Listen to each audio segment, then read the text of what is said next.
becoming the strongest hero in the world. The big problem is, he already is pretty much the strongest hero, although it's not official, because it's not on paper. The main hero Saitama has trained himself so hard that he has surpassed all expectations and has become bored of all opponents he faces, because he simply beats everyone with one punch. Now for the first half of this anime, it's hard to figure out where the story is going, because we learn that Saitama is simply too strong for anyone. How does the story keep us interested? But although it's not really blatantly obvious, the story is looking about for a worthy opponent for Saitama, and the story picks up halfway with the introduction of the hero ranking system, because even though Saitama has passed the physical test with flying colors, he did terrible on his written test and was named officially the lowest ranked hero on the Heroes Association. So it's another story about aiming to the top of the rankings for Saitama, that is, for him to officially be labelled as the strongest hero in the world.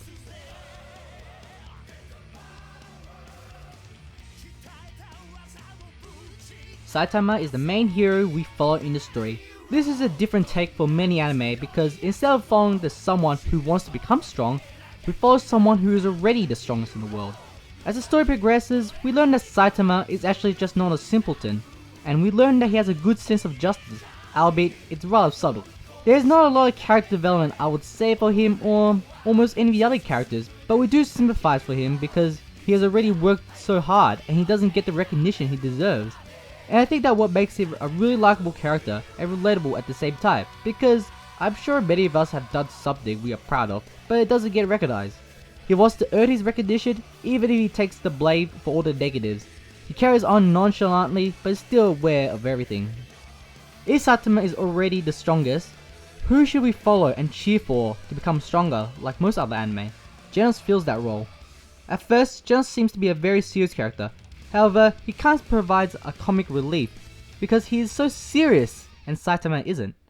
But you could say he is probably more of a true protagonist as he really wants to get stronger and hence he follows Saitama around hoping to learn more about his master and how to become a hero.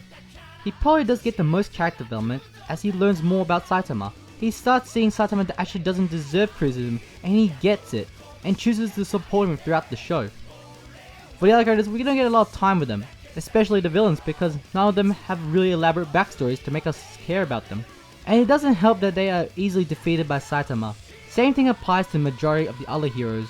We see them only briefly, as the majority play the role as a throwaway character, as they are just there to stall for time. So there's not really a lot of character development, and not really enough screen time for us to really care for them all that much. They are cool characters, I admit, but I can't get emotionally attached to them.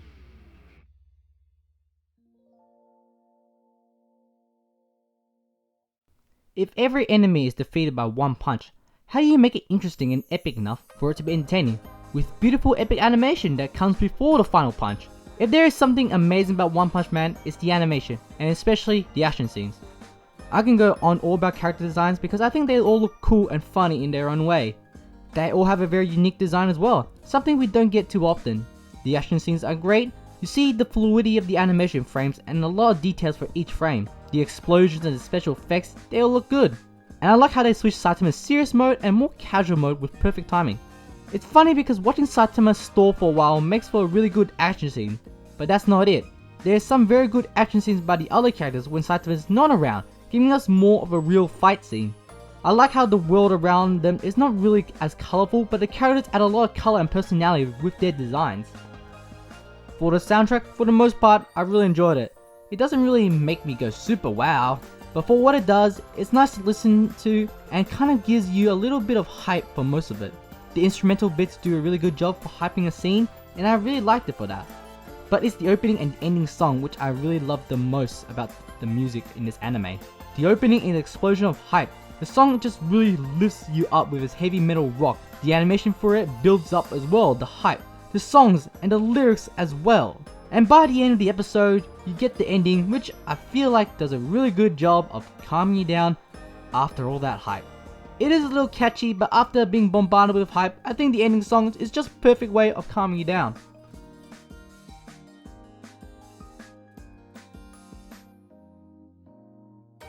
If you haven't heard about One Punch Man as it was airing during the fall of 2015 season, I guess you're probably one of the lucky ones. You'd have to deal with spam and constant memes of it spreading throughout all social media. How everyone's calling it the greatest anime of all time. Although it's not the greatest of all time, but that could be subjective. But it is definitely the most enjoyable out of all the overhyped ones I've seen. Because the show is just hype. It builds it up and feeds it perfectly. And it's such a fun show to watch. The comedy is pretty funny and it feels like it's not even trying. It's just funny. It's just so good at parodying other things that what makes it funny. The characters and the action scenes are all fun to watch. But can I just say one thing? What I don't really like is that they're labeling Saitama's fight scenes as fight scenes because they're not really fight scenes, as Saitama's just dodging and letting himself get hit until he decides to throw one punch. To me, that's not a fight scene. It's an action scene. Because it doesn't feel like there's a challenge there for him, so he's just trolling around till he wants to win. I guess what I'm trying to say is, it's a fight scene for the other character, but not for him. That's my problem with people calling this epic fight scenes. I don't think they should be categorized as fight scenes. Other than that, I really love this show.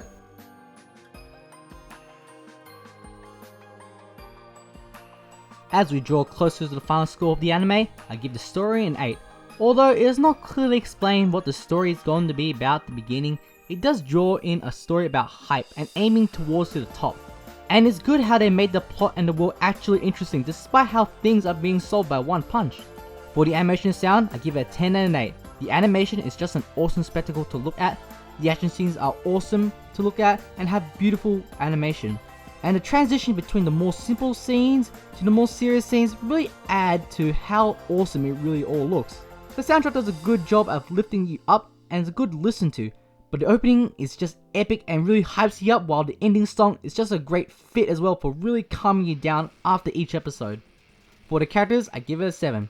There are a lot of likable and cool characters to follow, and cheering for Saitama and Genos to reach to the top is good, but unfortunately there is not a lot of room for character development, especially when everything is solved very quickly.